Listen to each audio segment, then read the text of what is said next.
what I would say is for any business owner out there right now, you need to take any fear you have about video production and video quality and throw it out the window.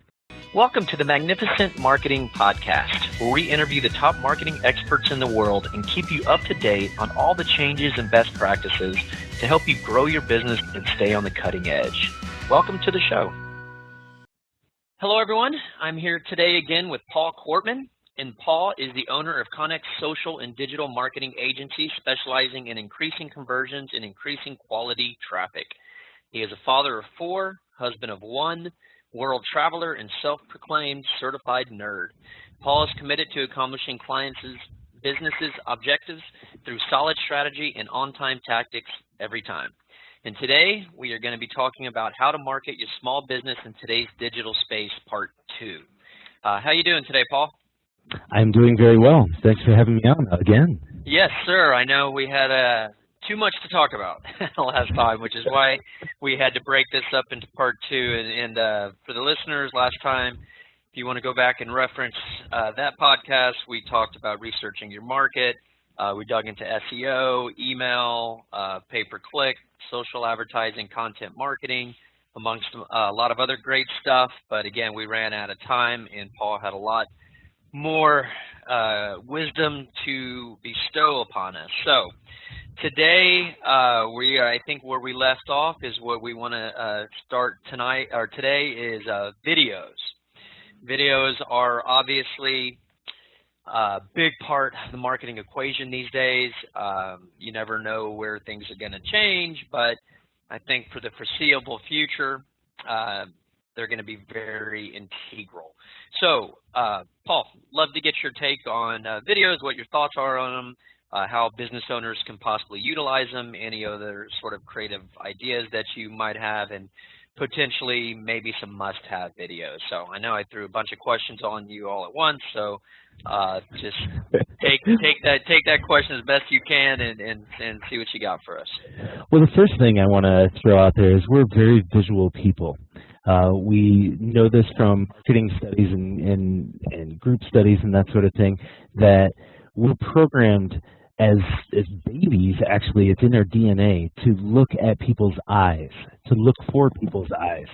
And so a video can communicate so much more by telling, the whole pictures are worth 1,000 words. Well, a video must be worth 1,000,000, because you're combining the audio, you're combining the visual, and you're appealing right to us as humans. So first off, we just have to look at the format and say, this is an awesome format. It's fantastic. It's it can communicate so much better and so much faster than any sort of written word. That being said, as best you can, try to appeal to both styles of learners who visit your website or visit your social media or whatever it is. You want to produce video, but it's not just 100% video. You also want to put out some text content, some picture content for folks. So while I can sing the praises of videos, I don't want you to just only do videos from here on out. That being said, one of the other things to talk about is with the introduction of YouTube and smartphones, we now have the barrier to entry has lowered significantly, and the barrier to making quality has lowered significantly. And so there's kind of this no man's land. If you were to go out and hire a video done, there's a no man's land between less than $500 and $5,000. And so if you're choking at $5,000, which most small business owners that I know would choke at that for a 1-minute video production or something like that, or a 1-minute video, that's going to cost $5,000. Then you need to look at either going somewhere in between, which there isn't anybody, or going the less than $500, or doing it yourself. And what we've found is there's so much more grace out there right now because social media, just in general, that we're used to videos that aren't perfectly produced. And YouTube has introduced, the culture of YouTube has introduced the quick cuts that you can just, mid-sentence, cut yourself off and start yourself again, And it makes it a whole lot easier, like for a gentleman like myself, to produce a video that gets the message all the way across, because while I can talk to you just fine now, I do stumble now and again, and so when I'm on video, like I just have to cut out sometimes where I'm like, I have no idea what I was going to say next, and then splice it together. And thanks to the YouTube culture, it's accepted. And so what I would say is, for any business owner out there right now, you need to take any fear you have about video production and video quality and throw it out the window. Yeah, let me interject on that. Yeah, we've talked about, you know, getting video a part of some company culture. We actually did a podcast with Marcus Sheridan. You might have heard of him, with the Sales Lion. And yeah, he's big on that. He's like, hey, just go, just do it, put something out. You know, the very first blog post you wrote wasn't as good as the 100th one you wrote. You got to start somewhere, and you got to get it out there. And I think his two main pointers as far as quality goes is just make sure the lighting's decent and make sure you can hear them. You know, if your audio is messed up and you can't hear it, well, then it's annoying and it's bad. So, but outside of that, he said, hey, don't worry about super high production. You'll get there. But yeah, I mean, that's a great point. And it's nice to encourage other, you know, business owners and marketers to just get out there and do it. Just start shooting. You can even shoot something from your iPhone. You know, just start and get it out there. Just make sure the lighting's decent and you can hear yourself. So yeah, I'm right on the same page with you on that. One quick note on audio. You said it, but I want to stress it even more. Because with lighting, we can typically see that. I mean, if you're looking at yourself in your iPhone, you can say, oh yeah, lighting is fine. You can see my face. But with the audio, it is so critical, and you can't really know or test it while you're recording. And the one thing I would say is by far, never use your camera's microphone. It's always too far away. And I found, so I've been doing a lot of Facebook Live videos lately, and it's really fantastic because I just pop in my earbuds and I look like the annoying tourist because I put my iPhone in a selfie stick, so it's out a ways from me a little bit. And but because I have my earbuds in, my audio is crystal clear. And so and you can go crazy on buying the right microphone, getting a shotgun microphone, or whatever it is you want to do. But as long as you invest anything more than zero into a microphone that is closer to your mouth than your camera is, you're going to be better. And it's fantastic. And so even because of my other side project involves families, my kids, my wife, they're all in on these Facebook Live videos. My microphone close to me, as long as they're standing close to me, it picks them up as well. And, you know, these are just a set of earbuds. They're high quality earbuds, so they cost me $30, but, you know, that's it. And, and we get good audio out of that. So. Yeah, that's a great point. I'm glad you're stressing that because he did as well. Don't put anything out there with crappy audio. So just test it, listen to it yourself, and see what happens. And if it's bad audio, well then do it again. But now let's move into some ideas. You know, where are some areas business owners can utilize video? The first thing is an introduction video. Like, why should I care about your business? Why should I care about your product? Not your business, but your product, or what it is, the value you offer to me. And if you can communicate that in what we would call an elevator pitch, a 3-minute or 30-second elevator pitch, you're going to be much better off to put that on your website because it gives some sort of connection with the business. And whether that's you as the owner or somebody else within the business, it doesn't have to be the owner necessarily. It just has to be somebody. You know, we don't go to, you know, Apple and always see Tim Cook. We just see his keynotes. But there are lots of videos on apple.com, and it's all these other support people and, you know, professionals at the business. So, you know, I don't know why I picked Apple, but there are examples of this all over the place that it doesn't have to be the CEO, but you do have to have something that introduces people into your product or into your service. And I want to make clear on that I don't care about your building. I don't care about your staff. unless your staff is like, we have the best customer support ever and we'll take care of you, you call 24 hours a day, we're here to take your call, something like that. Okay, then I might care about your staff. But in general, I don't care who's CEO or CFO or who's what or anything like that. I care about what the product or service and the value you're offering to me. And if you put that in a video, that will hook me into your business, and it will get me caught into either A, I'm in your target audience, or B, I'm not. And that is really helpful to get that out there. And then if I'm in your target audience, you've got me hooked because I'm interested in this video. So keep it short. I said 3 minutes, the 3-minute elevator pitch, that's way too long. So keep it to a minute, maybe 2 if you're really engaging.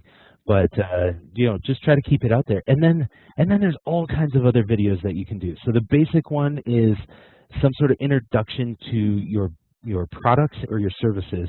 And then, if you have multiple products, you can do a product review video for each one. If you have multiple services, you can do that same sort of thing. But then, for social media and for other accounts, we'll talk about YouTube in just a minute, but in general for social media, there's constantly things that can come up. And it wouldn't be like, here we have Joanne packaging the next shipment of Tom's shoes and they're sending it off, something like that. It's more along the lines of, here's a customer story that we ran into that highlights our customer service, and I just wanted to tell you about it, blah, blah, blah. And so you tell the story. Video is a storytelling medium. So if you can tell a story about how your product or service impacted somebody's business or life, that is going to be huge. And those, consider them case studies or testimonials, but those are really incredible on video. And I said testimonial. If you can capture a video of any of your clients or users talking about your product or service, that's going to be fantastic. Or just ask them. We exactly. did it. Ask them. Ask them to do it. Yeah. And not everybody will, but if you get 3 or 4 or even 1, that's going to be powerful. So right. you don't get anything unless you ask for it, right? Totally. Number one sales tip of all time. So so just ask your clients. Let's jump into YouTube for a minute because it's its own beast. So in general, you can use YouTube as the storage repository for your video files because then you can embed them anywhere and it's fine. So think of YouTube that way. But also realize that YouTube is the 2nd largest search engine in the world. And so, second only to Google, the company that owns YouTube. So what we can do is by using titles, descriptions, and tags on our YouTube videos, we can actually acquire customers from there. So a lot of times I talk to people about focus on creating a YouTube video about teaching somebody how to do what you do, or what is the problem that people are having and experiencing in order to come to you. Like, for example, for my business, they're not ranking high enough in Google. And so, it's been done a million times and it's very difficult, but your business hopefully will be different. But like, how do I rank better in Google? Well, that's a valid search that somebody would type into YouTube. So you need to create a video, or I need to, how do I rank better in Google, and have that on YouTube. And then the first link that you have in your description, which by the way should be the first word, is highlighted as a link to your website. So you can take people from watching a video, I wonder, whatever they're talking about, and you can say, click the link in the description, check out more information in the description, whatever, and that will bring people to your website in order for them to make a purchase or make a conversion or, show up to your place of business. So these are all different things that you can do. One of the searches is, best shoe repair shop in Chicago. Well, okay, if you're a shoe repair shop, and you're in Chicago, let's make a video about, why you're the best shoe repair shop in Chicago. Or how to repair your own shoes at home. I know that sounds counterintuitive. Like, well, if I'm telling them how to do it, they're not going to need my business. Well, what's going to really happen, assuming that video gets seen and you get it in front of people, or it gets searched and found, are people going to try it, not do a good a job as you can, and then come to you, or they're going to do a good job, but then when they have a nicer pair of shoes, they're going to come to you. So yeah, I mean, The yeah, thing is so to be known as be the helpful. authority of like what you are the authority in whatever product or service you provide, and in order to communicate that, you teach it. And people, 9 times out of 10, people are too busy or whatever to do their own repair or their own work, and say they will come to you and say, hey, can you do this for me, and I'll pay you money for it. And that's the key. So we've found that time and time again, the more you teach what it is that you do, the more people will see you as an expert, and they will come to you to do it themselves, or to have you do it. Yep, Home Depot's huge on that. You know? Right. Yeah, absolutely. So yeah, I mean, you can think about it, you know, for your business, like, hey, what can we help somebody show them how to do what, right? And if you think, or not show, you don't have to show them how to do anything necessarily, but you can talk about a tip. If you're an accountant, you can talk about, hey, here's my tip of the week to save you on your taxes. And then just visually do it, and then you could scribe it out. Now you have a blog, and you have a video, and you know, you're going to have visual learners, you're going to have reading learners, and this way you get to attack both. So yeah, I mean, absolutely. I love what you're saying. I agree with you wholeheartedly. Any other videos? Or could we talk about like content marketing type of tips, videos, helping there, testimonials, you know, what your business is all about? Can you think of any other areas that are paramount for people getting started here that, you know, they should consider as far as videos go? You know, personal connection ones. Anybody who's going to be on the phone with somebody, just an introduction to them. Hi, I'm Susan. I have 3 dogs, and I live in Montana, or something like that. Point. You know, yeah. You give that personal connection to that person, and that, you know, if they're an account manager or a project manager or a you know, any sort of customer service rep, those sorts of people, you know, if you can give them that personal connection, it's going to help them in their sales. It's going to help them in their client communications. Okay, awesome.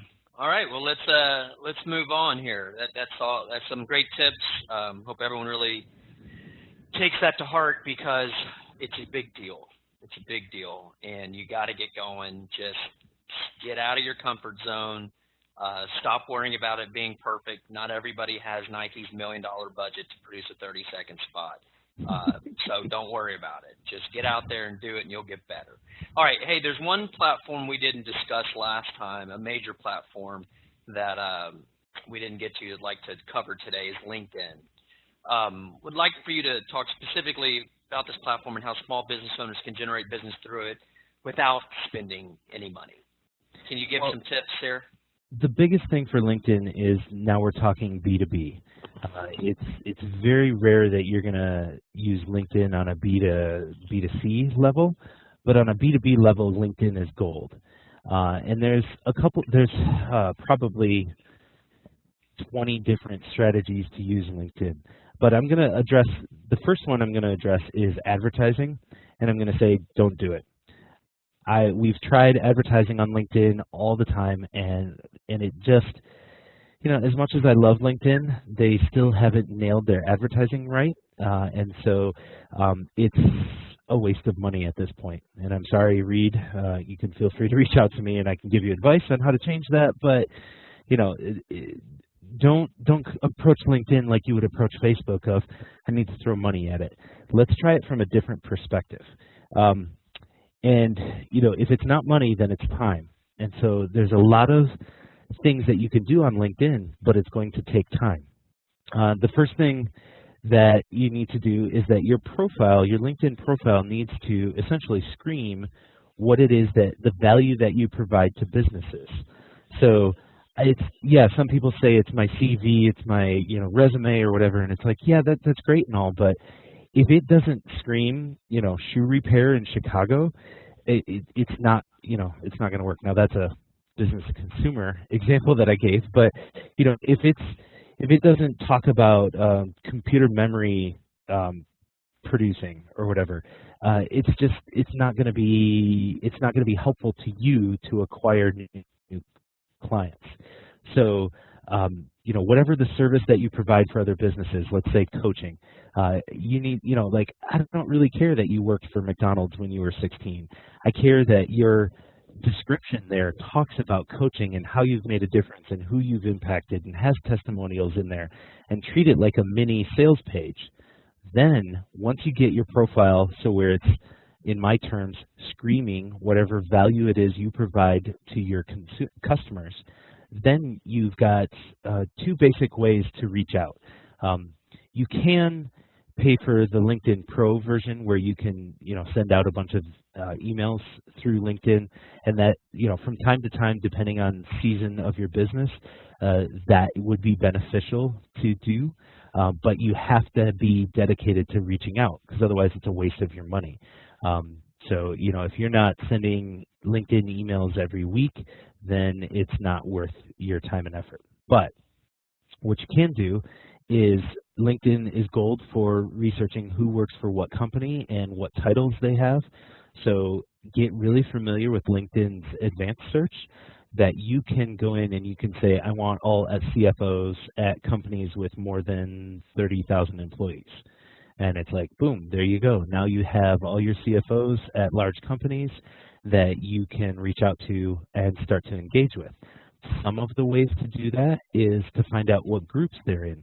So you're starting to develop this list, and you're starting to not really spy on them, but you're saying, okay, these 4 people are involved in this group on LinkedIn. I'm going to go and get involved in that group. Or these people share this sort of content. Let's see if I can find some similar content and share it in the group that they're in, get their interest or whatever. And so you're basically researching and studying that person and their involvement on LinkedIn, as well as trying to get their attention and get in front of them. Remember that when they click on your name and view your profile to find out, who is this Joe, and what he seems to know a lot about, memory management or whatever, and he clicks over and he goes, whoa, dude, this guy's got, he knows everything about computer memory or whatever. We need to get him in touch with our engineers. And that's what you want, is you want somebody to actually think it was their idea, that they stumbled upon you. And so that's one way to do that through LinkedIn. But that takes knowing that that person is actively engaged on LinkedIn. And 50 to 90% of the folks who are on LinkedIn, they're not actively engaged. So the other way to go about it is, once you find those people, is you can send them an email through LinkedIn. The other thing is, not everybody always opens their emails through LinkedIn. It's not the greatest, that sort of thing. But once you know the company that they work for and you know their first and last name, it's a fairly trivial matter to find their actual email address. There are tools out there, some free, some paid, where you can go and just drop in first name, middle initial, last name, and then company domain name, and it will churn through, find all the email variations, and then actually test which one is the correct one and give you their corporate email address. So then you can reach out to them right into their inbox, and you have something to talk to them about because you've read about their LinkedIn profile. So those are essentially the 3 ways that we use LinkedIn to do this. Another way is just through groups. So find groups that your target audience would be interested in. If you're a marketing and sales coach, then you're going to be joining all the marketing groups out there and all the sales groups out there, and you're going to find out, who needs sales coaching, and then again reach out to them or whatever. But much like we were talking about with YouTube, you need to show with your content that you are an authority in this space, not as a cocky way, but in a very helpful way that people are attracted to you and saying, wow, Joe really helped me through this, or Shauna knows her stuff here. And so the more you can do that and contribute to those groups and those communities, the more those users will reach out to you. Yeah, absolutely. Yeah, on that groups, I mean, that's advice we, when we give proposals over here, it's marketing and consultation proposals, because you got to get clients involved. And one thing we always say, go, especially on people getting going, well, especially that, but for everybody really, get involved in the specific groups. And, to Paul's point, you're going to want to be helpful.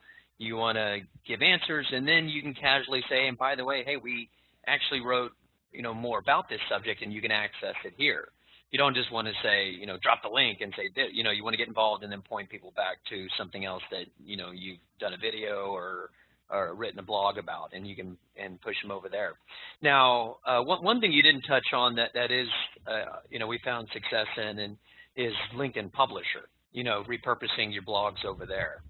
Are you familiar with Publisher a lot? Do you work with it? Do you utilize it? I am, and you're the expert here because I have not found any success with it. Okay. Yeah. No, we definitely have. It's just another great way to get your. Now again, just like any other sort of marketing, you can't just throw one thing at the wall and then say, okay, great, I'm done, right? I mean, it's a consistent approach, just like blogging. And yeah, as we consistently publish our blogs, share them with certain groups, it has connected me with all kinds of people. But again, it's over time. I mean like, weekly or twice a month, every month, forever.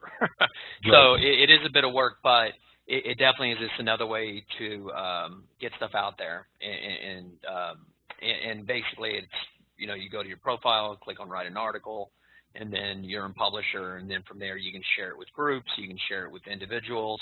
And again, not necessarily everything's going to happen all at once, but over time it has helped connect me with bunches of people, and it's generated inbound leads for us because people see that, what you're talking about, I want to talk to you. But again, it's just another consistent approach. But so a question for you though, do you republish your content out there, or do you just share your content via your blog there? No, republish, like LinkedIn Publisher. Yep. So we do both though. Do both. We have LinkedIn as a social in our social media management where we republish from LinkedIn and the feed and all of that. But then on top of that, we go through Publisher. Publisher lets you tag other people. Publisher lets you share to different groups. Publisher lets you do all those things.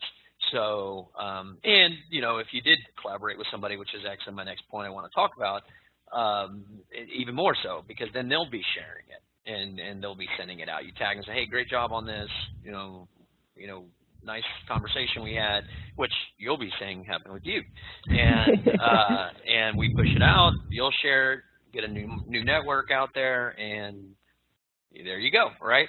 But again, not every single one I do, does as good as the previous one I've done. But over time, it's definitely a great. And again, it's free, right? It's free. It just takes a little bit of elbow grease and bandwidth to get it done.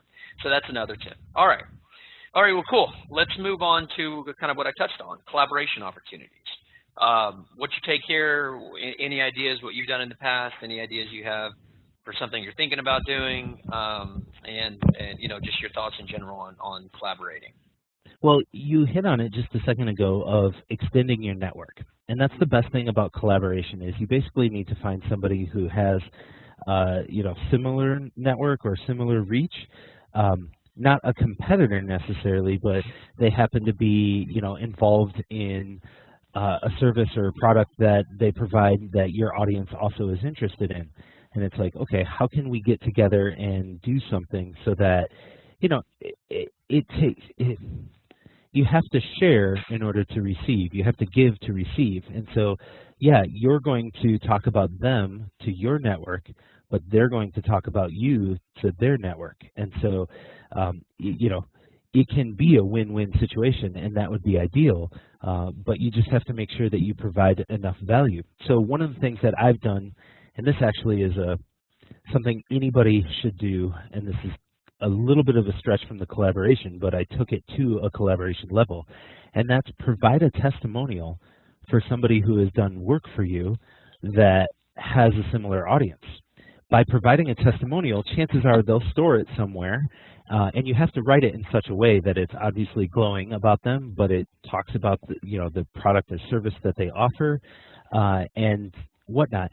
By providing that and then saying, hey, Susan, I'm willing to do a video testimonial as well, or I'd love to do a webinar with you, or let's collaborate on something, a podcast episode or something where we do it together. I talk about the service you provided for me and thereby talk about the service that I provide or the business that I do, and that will extend my network. I found really good success with that. In my industry, I'm in marketing, but there's coaches that I've used along the way, business coaches, marketing coaches, sales coaches.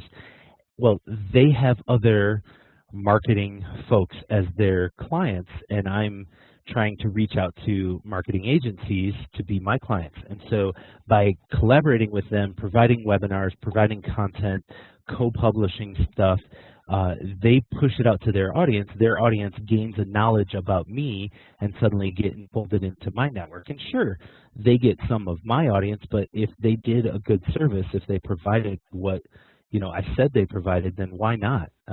Because my audience will think great things about me because I introduced them to Susan, who does really great business coaching or whatever the case might be. So that's what I've done mostly in that is podcasting and webinars, and joint doing them together, and then the nice part is that it gets shared out to their email list, to all their social channels. If they're using something like Edgar, which I don't know if you use, but for social media it's fantastic because if they put it in there, it regurgitates it once every few months. And so it's going to come out again and again and again, and people will constantly be introduced to you, even their future network and their future audience. So I believe it's your best, most engaged post will recirculate, correct? And I believe it's Meet Edgar, correct? Meet Edgar, yeah. Yes. I just call it Edgar, but yeah. Edgar.com. And I don't know that it's the best ones. It depends on a couple of different factors, but yeah, you can set it to the best. Okay. Awesome. Now, on the small business front, another collaboration opportunities where people don't think about, because what we've talked about is other experts, other people with large followings, all of that stuff. But to take it to the business level, another thing that we're doing with clients on the local level is collaborate with your clients, highlight them. If you're a tax accountant, you can get a business owner and say, hey, what's your secret to success? And send them a list of questions, and you highlight them. There's power in taking advantage of like vanity and ego, or just good old-fashioned back scratching, right? And then you collaborate with them, and you highlight them, share it, tag them, and then they'll share it. And then the idea is their friends and their family and people in their world will see that this happened, and they'll be notified of your business because they're reading it on your site, and your services. And also they might say, well, wow, geez Louise, man, that's really cool that they did that for them, right? So my accountant doesn't do that, right? So you don't need to think about collaboration and trying to get with the biggest of the big. Go to your clients and just highlight them, see what they have to say. And if you have a business in like publishing, get the top 10, get your top 10 clients to give you their publishing tip, So you don't need to collaborate all the way up. You can collaborate, so to speak, down, in the sense that people who have less followers and less, but it's still, it's very powerful to do that. So, but in general though, link up with other people, extend your reach, scratchbacks, be nice, and it'll come back to you through give, and then you can ask maybe, but you might not even need to. One of the other things is when you're talking about collaboration with clients and elevating their ego and vanity, after that's done and they're excited about it, is a perfect time to ask for referrals. And don't go asking for referrals, please. Instead, say, hey, this was really fun. Do you know somebody else that I should talk to and do the same thing with? And essentially they're like, oh, yeah, so-and-so. Or, just by planting that question, when they do share whatever it is that you've produced, whatever type of content you've produced, when they do share that and somebody says, oh, that's so cool, how can I get one done? And you're like, oh, well, let me introduce you to Dave, because he just did this with me and he can do it with you. And so that is a fantastic way to get referrals as well, but don't ask for a referral. Ask, hey, is there anybody else that I should interview, or anybody else that you know of that I should help out in this way? You're not asking for them for, accounting, referrals. You're asking for, how can I help another business like this? And then, the more people know you, the more they know what you do, the more likely they are to use your business for the service that you provide. All right, very cool. All right, let's move on to reviews. I first want you, if you agree about how, if they, the immense importance of them, I first want you, I kind of led you to know what I'm thinking, but I'm going to guess that you feel the same way. So first, I want you to, just emphasize the importance of them, because in working with clients, some people get it. Some people kind of, like, oh, you set them up for success. You talk about it. You show them how to do it. Show them how to get them, which we'll talk about here. But they still aren't necessarily all the way bought in. So I want you to emphasize the importance of reviews in this day and age. Well, let's look at it from a personal stance. And, I will say this, I am a millennial, and so you can look down on me all you want for that. But if you look at how we shop on Amazon right now, yeah, you can find the product, but only if you know specifically, like, that is the brand, that is the model I want because they have good marketing for whatever reason or whatever. And the price is right, I'm going to buy it. However, if you're not familiar with it, if it's not a household name like Apple or Sony or something like that, even if it is Sony, you're going to go and read those reviews. And you're going to say, hey, what have other people experienced with this product? Okay, that's easy, Paul. Easy to talk about when you're talking on Amazon and our shopping behaviors when it comes to, products. By the way, I don't know if you know this, but a lot of people that will buy in a big box store, they'll either price shop with Amazon or they will read the reviews on Amazon before they buy it in the store. And it's become a cultural thing now, but really what it is it harkens back to the day of when, we trust those we know, we trust other people in their experience, and we're looking into, am I going to get taken by this? Is this worth my money? And that whole concept, the whole question comes to when they're buying services as well, or as a business when they're buying it. We call it, fancy terms like due diligence, but really all it is we want to see, have other people gotten screwed by this before? Or, how well is it? Or what should I order? Or what is the problem? Or what are the great things? And you're going to get compared to your competition based on those reviews. So is it important? Nah, not at all. Neither is having a website, You don't need that. In service businesses, there's different things like Angie's List, when we're talking like plumbers and service providers, lawyers, attorneys, that sort of thing. There's also Yelp. Occasionally, Yelp is more for the brick and mortar, but all of these things are something that you need to be paying attention to as a small business owner. You need to go out there and find out, do you have a profile on there, and has anybody written a review about you? If so, if not, what can you do about it? And then the other thing is to encourage people to write reviews.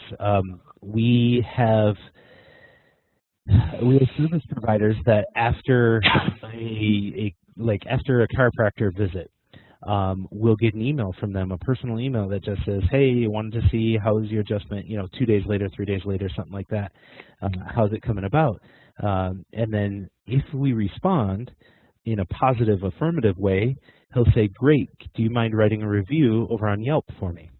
And that small little prompt only takes me 5 minutes to go and do, but it's going to provide a ton of value for him. Now, sure, he could incentivize me to do that and offer, a coupon or a discount or whatever, but then technically I'm supposed to disclaim it, and so I wouldn't recommend doing any of that. And I'm with you. I'm with you on that. Not only for that reason, but it doesn't work as well. No, it doesn't work. I mean, yeah, everyone needs to understand this. When you're asking for reviews, it needs to be altruistic, and do not offer anything. You offer a thanks. You offer, let me know if there's anything I can do for you. Greatly appreciate it, but do not offer incentives. It doesn't work. It literally does. It works. It goes negative. It hurts the opportunity to get more reviews. So that's a great point you bring up, and I'm 100% on the same page with you there. People can sniff out those sorts of fake things, and so it's better to have no reviews or few reviews than fake or incentivized reviews. But if you have a passionate customer will use the title of a book, a raving fan, then having them take 5 minutes out of their time and write a review. Now, while I won't incentivize it, I will provide content to springboard off of.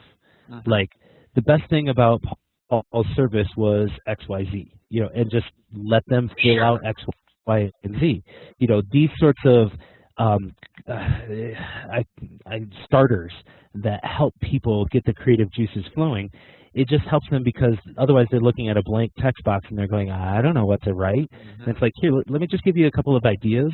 Like, oftentimes for my clients, I will have them write a blog post that says, hey, if you want to give a review for somebody, whether it's me or somebody else, here's some creative idea generators or whatever. And they'll link to that blog post when they ask for a review on one of these sites.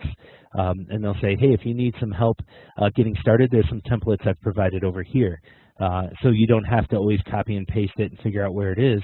You just drop that URL in there, and then people can go and visit it. There's some disagreement as to whether or not having that click makes it more work, or should you copy and paste it, put it right in the email. I don't care. Either way, you're helping them to help you, and then just like you said, offer something. Offer assistance, or let me know how I can help, or like, hey, I'd love to do you need a review on a site or anything like that? Like, not incentivize them, but just be heartfelt about your appreciation for it, and let them know how much it improves your business. By the way, we have found service providers that have raving reviews and 25 or 45 5-star reviews or whatever, and we go and use them. We have a positive experience, and then we see their system afterwards of follow up and thank you and, hey, would you mind writing a review? And it's kind of like, what? They're finding success that way because they don't have any other lead generation system. It's just, hey, would you write a review on Google Places, or would you write a review on Yelp? And because people are going to be searching for a dentist in, Wyoming, and they need to find somebody, and I'm going to rank well because of these reviews. So I appreciate it. And if that's all you have to do to bring in new clients, wow, that's super simple. And get off your high horse and be humble enough to ask. Yeah. Just like you had said earlier, if you don't ask, you're not going to receive. Yeah, that's right. And not to mention, reviews play a immense, as you know, you're an SEO guy, they play an immense part of the equation on search and getting ranked.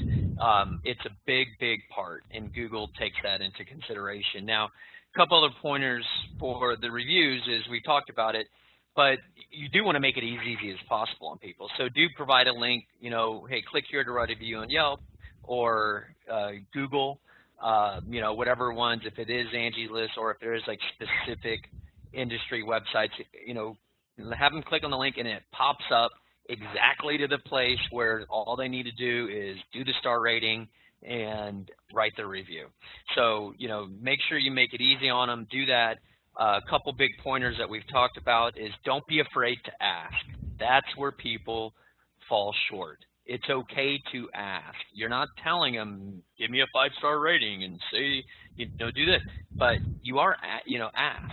So ask, make it easy on them, and don't incentivize them with any sort of like product. Just be gracious, ask them if there's anything else they can do for you, but just know that it's a big part of buying decisions and it's a big part of search. So do this. Just do it. Trust us. It's a big deal. And what I've done, here's a couple of handy tools for you. I actually do the same thing for LinkedIn because LinkedIn is a huge generator for us. And so personally, I want reviews on my LinkedIn profile as well as some of my sales staff. And so we have a template that we've put together with the link that if you're logged into LinkedIn, it goes right to the review Paul Kortman page. That's exactly what you need to do. And then there's a plugin that you can get for Chrome on if you're using Gmail or Google Apps for your email called Canned Responses. Actually, it's a Labs function. But anyways, and then you can put a template in there. And so it's super simple that I get somebody who has said something favorable to me about my service, and I just quick hit reply, open the canned response, drop it in. So it's got all the links to here's some conversation starters. Here's the link to my to review me on LinkedIn. Here's the link to review me on Yelp, and would just love to have something from you. So I don't have to create it from scratch every time. I spent a half hour, 45 minutes creating that once. Now I have that template in my canned response, and anytime I get somebody that emails me something favorable about our service, or wow, that was really great, hey, can you write a review? And I just drop in that template and we're good to go. Awesome. Yeah, and a couple other, from my experiences, and let me know if you agree or disagree here, but make sure you reply to reviews, good and bad. If somebody says something nice, reply, thanks so much, blah, blah, blah. If it's a bad review, just, address it professionally. But I also, in my opinion, suggest don't go to like extreme forms to get bad reviews removed. If you have a bunch of good reviews and you have some bad ones sprinkled in there, it's actually a net positive than just having all 5-star reviews. All 5-star reviews have you raise an eyebrow. A little sketchy. Really?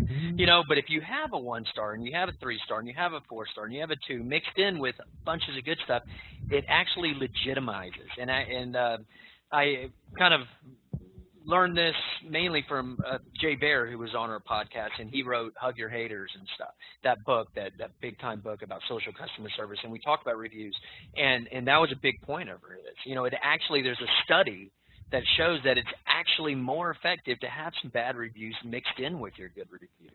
So don't sweat it, and in fact, when you have a bunch of good reviews and you have a bad one, actually be thankful for that, because it's helping you.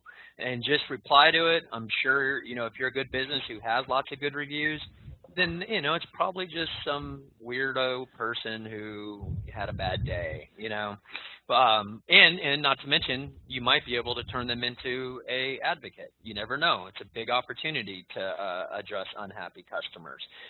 So what's your take on that? Agree, disagree, anything to add? Totally agree. I would say that a lot of times people can infer and understand more than what's going on. So they kind of look at that and they go, well, she's just a cranky customer, yeah, you don't expect freebies just because you're having a bad day or something like that. So, if there's anything of where, they don't understand the full story or whatever, feel free to explain, but don't start getting in a pissing match where you're blaming the customer or something like that. Respond appropriately, like, hey, Susan, I'd really love for you to come in, have a free meal on us. Let's try again. We try, and we're human, and sometimes we fail. We'd love to make it up to you and try again, or something like that. Perfect. Because just acknowledging that you're a human, your business isn't, but you're run by humans, and humans don't always get everything right perfectly. And apologize and own up to it. Instead of getting in a pissing match, you're going to look like the better person, no matter how they respond or if they don't. People will realize, hey, this is a real business owner, this is a real person trying to find success in the world, and they make mistakes. Now, 45 people said they had a 5-star experience, and 1 person said they had a 2 or a 1-star experience. Totally get it. People are going to be gracious about that. So just like you said, don't sweat it.